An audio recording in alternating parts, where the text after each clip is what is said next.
Toss it up again. My homegirl told me to get down on this track. Machiavelli ain't here, but his protege back. His spirit lives inside of me. Nobody fucking with me on the MIC. Lyrically, go ahead and take a knee. Hell yeah. And the one thing that's gonna be dope too when people see this interview right here, just like when I was texting you today, I love all of their music. So that way when they go back and see this video, they know that a real motherfucker like myself, was checking this shit out, and I'm proud of him.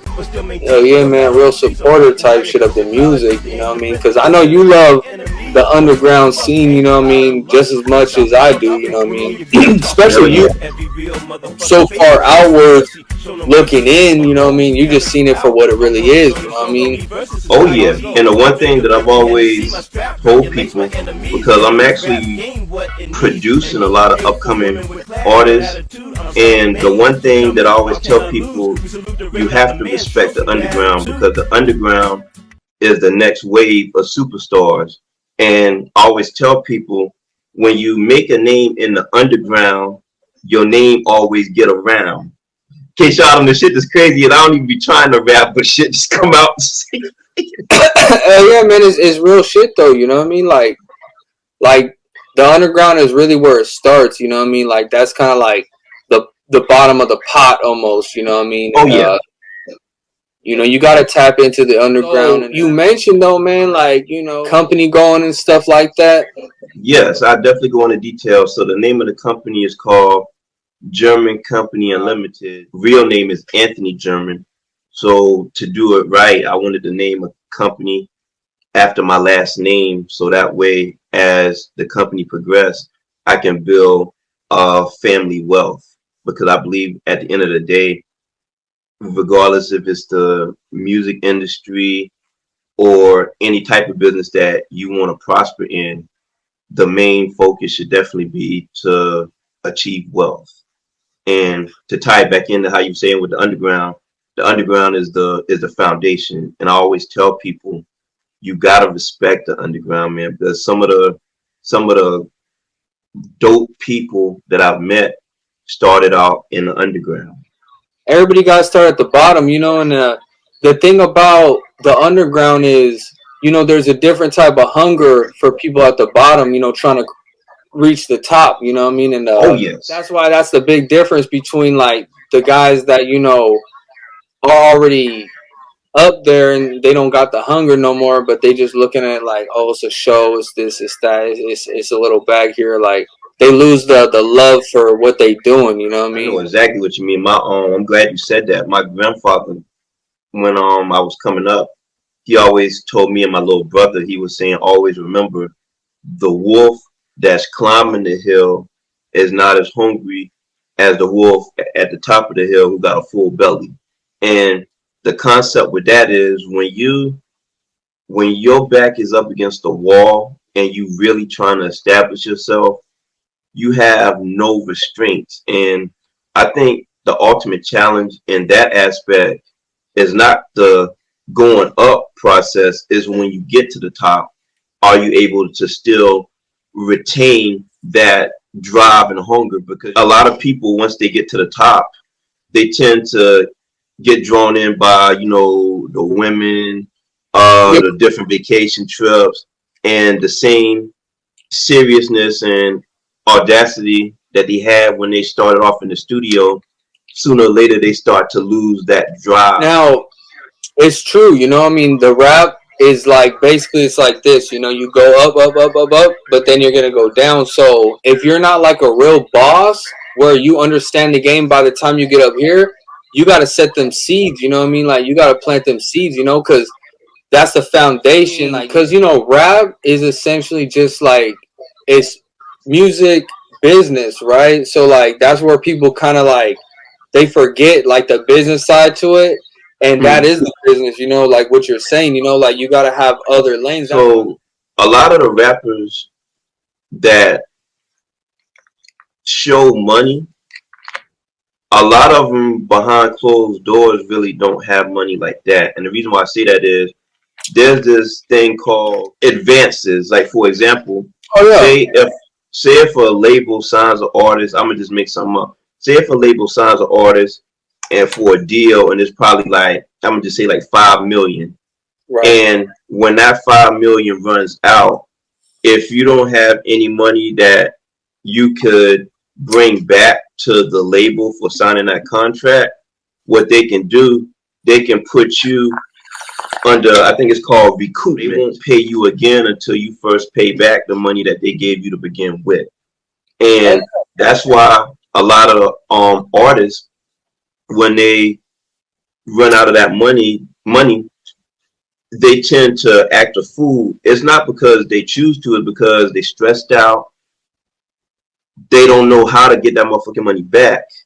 And they just trying to pretty much get themselves out of that deal any which way possible. It's like how you and I both were saying, having different avenues to make money will sustain you. Because, for example, this LLC company, the German company Unlimited that I'm working on, I put myself in a position to where I want to give artists a platform for them to make money. And by them doing that in due time, when other people see their success, that will bring more strength to my name to where I don't necessarily have to rap, but it transcends from rapping to now being a person to where you can create opportunities for people. Because I think at the end of the day, the most gangster shit that anybody could do is to make somebody else life a little bit better for them. But that's why, like, I feel like it's important to always be ahead of what you're doing, because that's how you don't be stagnant and stuff like that. You know, you're always on to the next thing. You know what I mean? You gotta be sporadic with the music. Like, if you can't just get up and do things whenever you gotta do it, you know, like even when it comes to you, whatever. How the hell are you supposed to like be on tour and do all these other things? You know what I mean? So being an artist in general, not even just a music artist, I feel like a job that, you know, requires gas. You know what I mean? Like you can't just be, oh, I'm just gonna like kick back type shit. Things are just you can't do that. Because the one thing about the music industry, and I'm pretty sure you and I both know this, but for the people that's watching, they can attest to this too. The music industry is a very, very competitive game. So it's like, in order to have like a foothold or an advantage, you constantly have to network. And I think the serious part about networking is communication skills is a must. And I remember growing up, I've always told myself that I've always been the type of person where I've always wanted to go outside of what I'm used to and meet different people. And music alone has been that route. I remember when I first came out in music back in 2017, my first album was like it's called Land of Funk. California was the first state that showed me love. So, you know, shout out to the state of California. You know, the West been with me since day one. And another thing I want to speak on too, K-Shot, is the penalties when people try to clout chase. It's a cold topic, but I feel it's necessary because people who know me or don't know me is I'm not afraid to, you know, speak my mind. And with that being said, I think whenever you have a motherfucker that's trying to come up off of somebody's name, that just simply shows that they don't have the talent or the ability to make a household name off of their own motherfucking existence. And I say that to say this: what you're doing a beautiful thing for the music industry, giving interviews and everything, and I respect that. And it's just like whenever you have people to where they see you doing your thing, but yet they want to try to throw salt on your name. You know, doing my part in helping out the culture and bringing, you know, new things to the culture too, new ways of thinking, and it's for sure not a bad thing, you know. But you know, people going, you know, hate regardless. You know, I mean, that's just what comes with the game. You know what I mean? Like you look at anybody doing their thing, popping, you know, there's a list of haters, list of you know, fake shit. I mean, there's gonna be everything in the book. You know, people need to stop clout chasing things and actually like focus on their own career, their own self, and I can't lie. If people put as much focus into hating than just into their own craft and self, then they would form something that nobody is. You know, like Oh yeah, yourself. most definitely. Rap is basically a form of poetry, Yeah. and there are over 168 forms of poetry. The style that I rap in a style called villanelle, which is when the second and fourth line rhyme and the first and the third is the slant rhyme. Like a poetry form out of 168, you focus on one form and you try to master that shit, results will come. One thing I will say that I like about this new generation of upcoming rappers, and we in it too because you know we in the music industry as well. Yeah. I love the one thing that I love about rap. I love how everybody has their own expression of how they express what's on their mind. I think it's a beautiful thing because for a minute, you remember how there was this wave to where every motherfucker wanted to sound the same, but it's slowly getting back to a point now to where everybody is feeling comfortable having their own particular rap I feel style. like rap, it went through like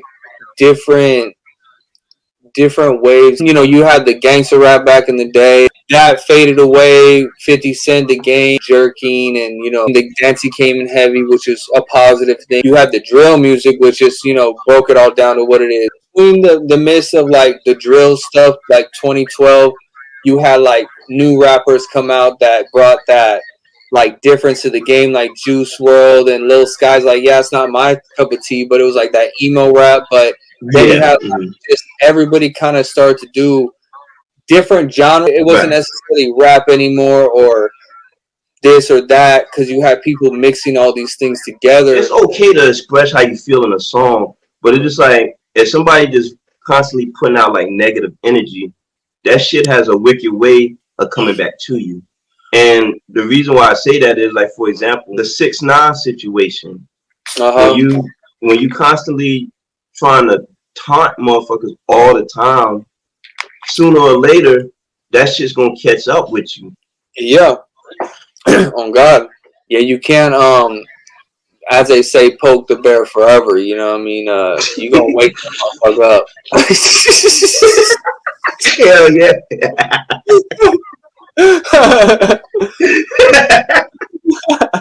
I gotta remember that. I like that. So man, you being from like South Carolina, man, like, you know, what's the music scene like out there, man? Like, you know, artists out there, I assume. Down south, most of them are on, I would say, pretty much kind of like the trap music. You know, Mm-hmm. because South Carolina is next door to Atlanta, Mm-hmm. and I have some homegirls who actually do trap music. Which is cool because everybody have their preference. But it was just like with me, I've always been connected with like G Funk and like lyrical rap. Like shout out to like California, Ohio. Ohio Funk, uh, P Funk. Pretty much anything like funky and groovy. I've always been a fan of that because growing up, my uncles would play that like Roger and Zapp, Right. Ohio Players.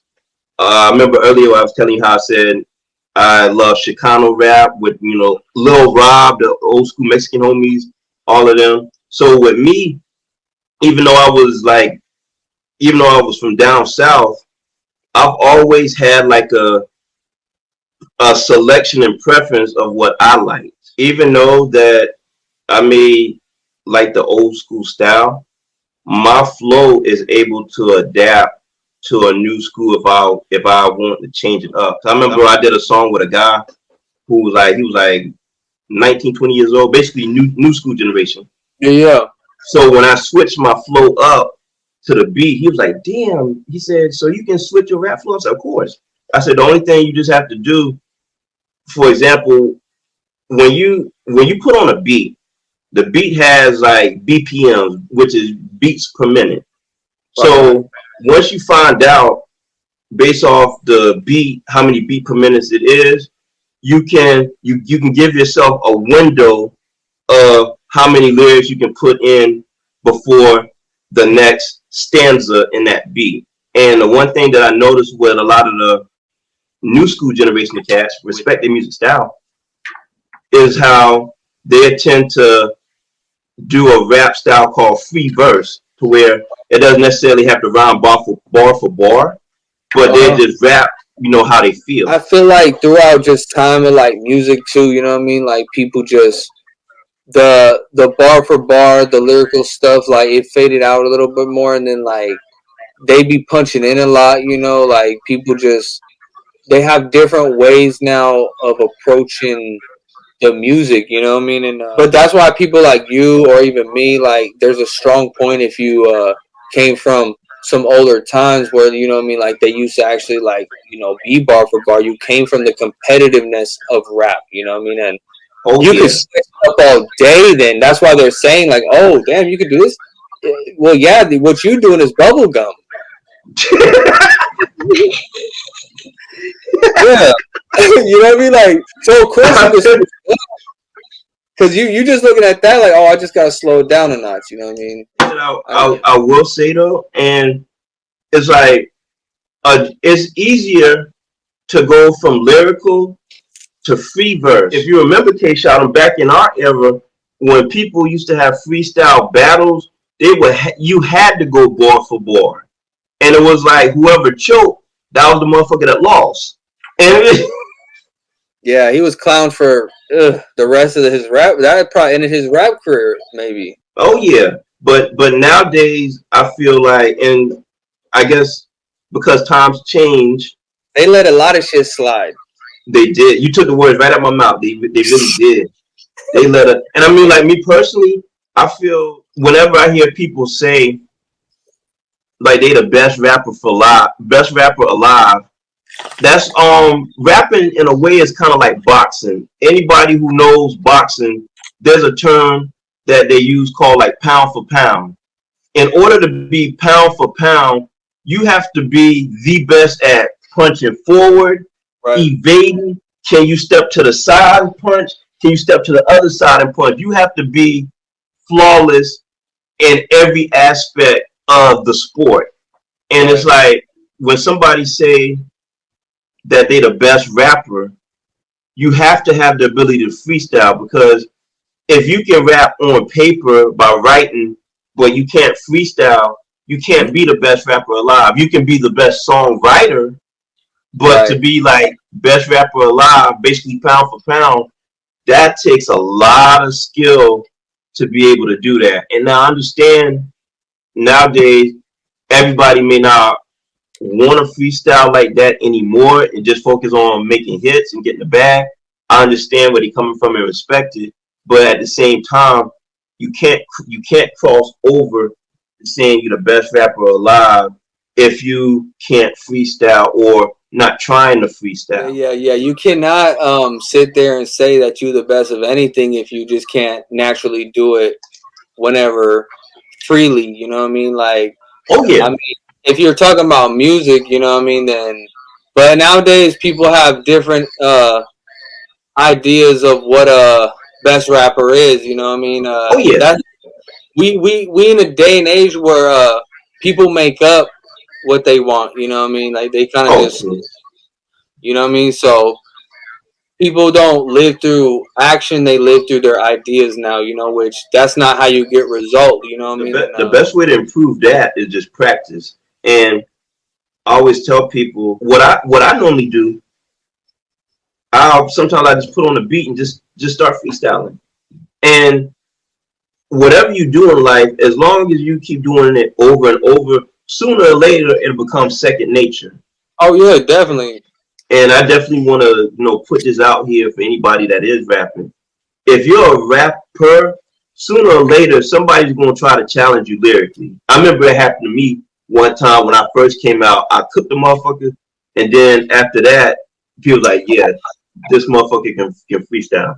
And me personally, by me knowing that it would come, that made me prepare and prepared me in advance versus just sitting back thinking, oh, I can rap. Ain't nobody gonna try me. Bullshit.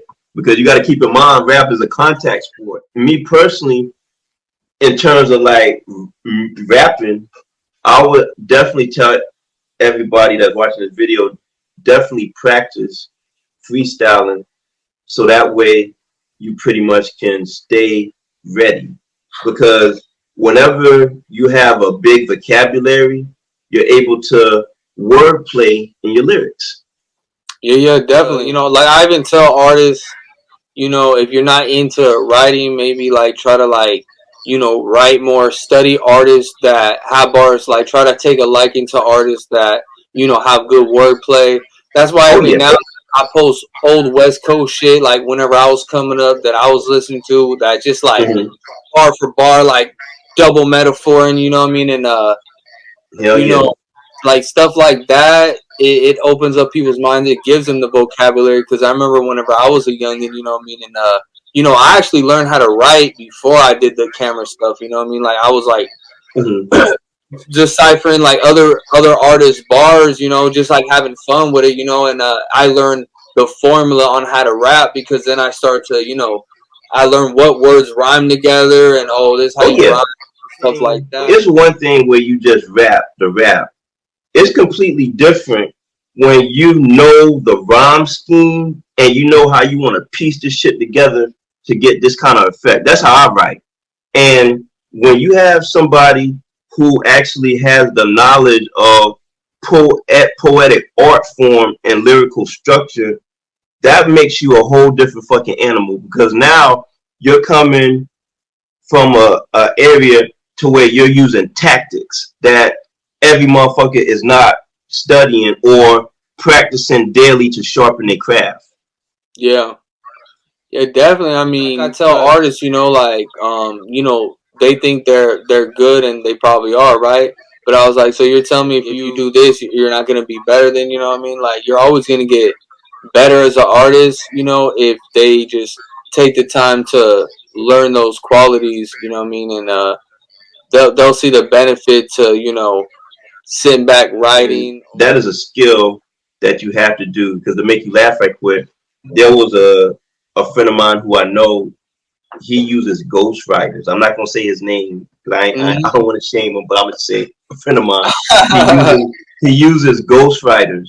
But what happened was when him and his ghostwriter fell out, the ghostwriter threw shade on him. He was telling my old homeboy that I know. He was like, "Motherfucker, you can't rap. I'll write all your shit." And it's like when somebody when somebody when you give somebody that much leverage, Oh, that is not a good space that you want to operate in.